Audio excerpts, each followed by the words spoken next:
నెల్లూరు ప్రభుత్వ ఆసుపత్రిలో జీవిత ఖైదు అనుభవిస్తున్న వ్యక్తితో ఓ మహిళ సరసాలు సోషల్ మీడియాలో వైరల్ అవుతున్నాయి. ఆసుపత్రిలో ఖైదీతో ఉన్న అరుణ అనే మహిళ విజువల్స్ సోషల్ మీడియాలో వైరల్గా మారిన పోలీసులు చోద్యం చూస్తూ ఉండిపోయారంటూ ఆరోపణలు వచ్చాయి. నెల్లూరు జిల్లాకు చెందిన అరుణ అనే మహిళ పోలీసు ఉన్నతాధికారులతో ఉన్న పరిచయాలతో ఖైదీని బయటకు రప్పించిందన్న ఆరోపణలు సంచలనంగా మారాయి. ఓ హత్య కేసులో దోషిగా తేలడంతో గూడూరుకు చెందిన శ్రీకాంత్ అనే వ్యక్తికి కోర్టు శిక్ష వేసింది. 2010 నుంచి నెల్లూరు కేంద్ర కారాగారంలో అతను ఖైదీగా ఉన్నాడు. 2014 ఫిబ్రవరి 12న జైలు నుంచి తప్పించుకుని పారిపోయిన శ్రీకాంత్ 2018 నవంబర్లో మళ్లీ పోలీసులకు చిక్కి అప్పటి నుంచి జైల్లో ఉన్నాడు. పెరోల్ కోసం ఇటీవల శ్రీకాంత్ దరఖాస్తు చేసుకున్నాడు. శ్రీకాంత్ బయటకు వస్తే తీవ్ర నేరాలకు పాల్పడే అవకాశం ఉందని, అతనికి పెరోల్ ఇవ్వొద్దంటూ నెల్లూరు, తిరుపతి జిల్లాల ఎస్పీలు నెల్లూరు జైలు సూపరింటెండెంట్ అభ్యంతరం తెలిపారు.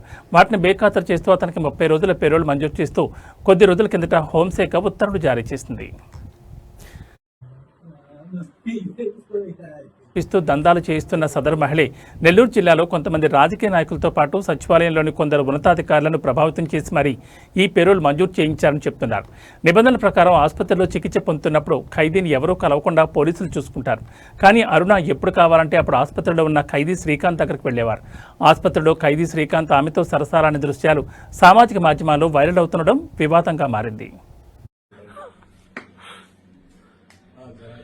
పుష్ప తెలంగాణ ఎట్ట మారిపోయి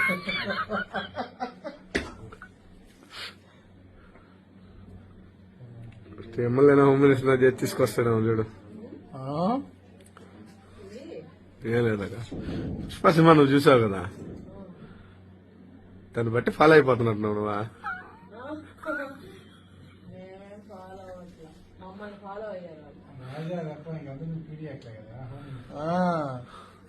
ఒక 6 నెలలు సంవత్సరం ఉండాలి నువ్వు. ఎవరా? అరే అరే ఎన్కౌంటర్ అంటే భయపడు గుండెకాయరా ఇదా?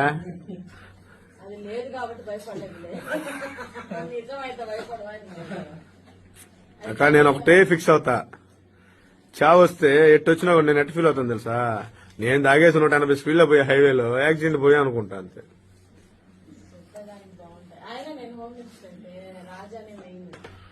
చూసావా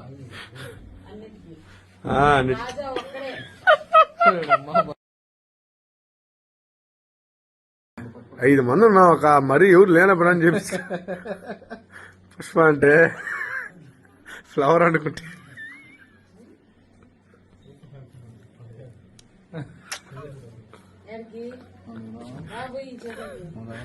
నేనెందుకు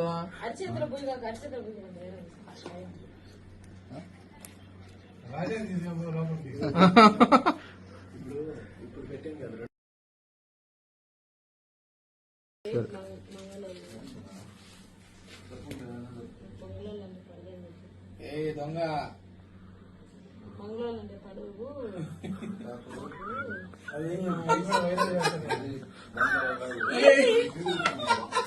వస్తున్నాయి ఫీలింగ్స్.